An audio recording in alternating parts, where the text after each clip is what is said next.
Hello, John Neal here. Morning. It's Thursday the 20th of April 2022 and I'm going for another bike ride. I'm slightly giving it another angle today, so watch out. Here goes.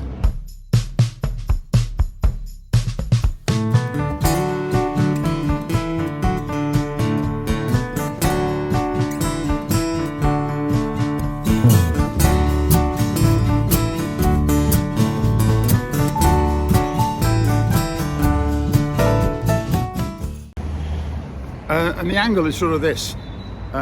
When it's nice in England, being the Englishman I am, I always have to dash out and make the best of the weather because you're not going to have it all the time. And so today I'm going to go for another bike ride, usual sort of route, but today I'm going to do an watercolour painting. I'm pleased to announce that I won the watercolour prize at the local Nuneaton Arts Festival and had, of course, a watercolour exhibition last year in the gallery in town. So I suppose I should know what I'm doing at this stage in life. I'm not sure. Anyway, I'm going to go out and about and let's see if I can catch one or two scenes that might be useful for a watercolour subject. Okay, let's go.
Here we are. Nice pleasant surroundings, nice and quiet as well. Actually, it's warmed up a bit. I set off, I thought it was going to be a bit chilly, but we're okay. It's about 10-11 degrees now, I think.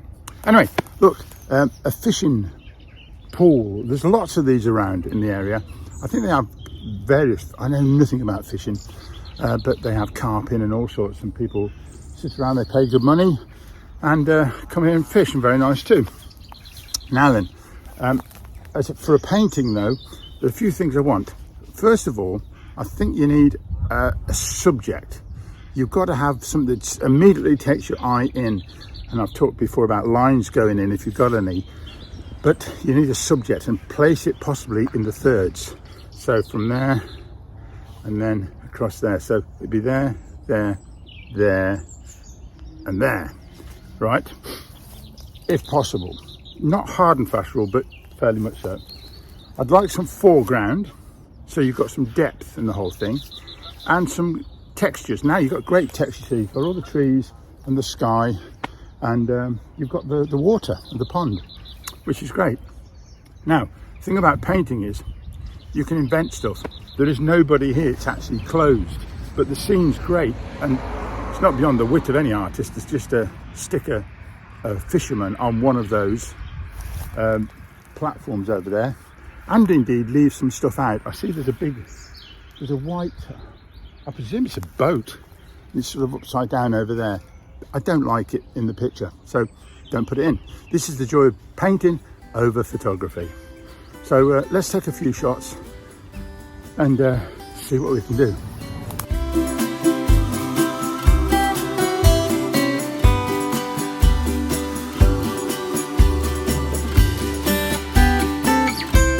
This is a nice scene, full of potential. The house right in the end there, and the road leading your eyes straight in, and a very attractive gate. I didn't realise how nice it was, but yeah, look at that, very nice. So that's a possibility. Still looks nice for a video, but watercolour, we'll see.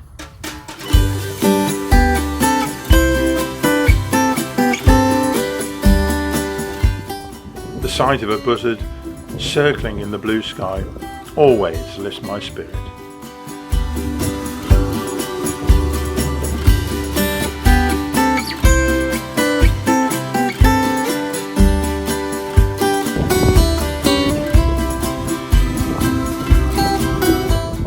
I want to take this photograph of one of these animals, these horses, really up close with the wide angle lens. So let's see if we can do it.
Well, there we have it.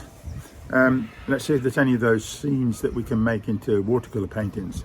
I was going to say, as I was going around, there are things like gates and houses and window frames which are all white, which, to be honest, it's the bane of any watercolour artist, because white is very difficult to apply. You can go round the white and leave the paper white, but to apply white, either you have to mask it out or put white paint on.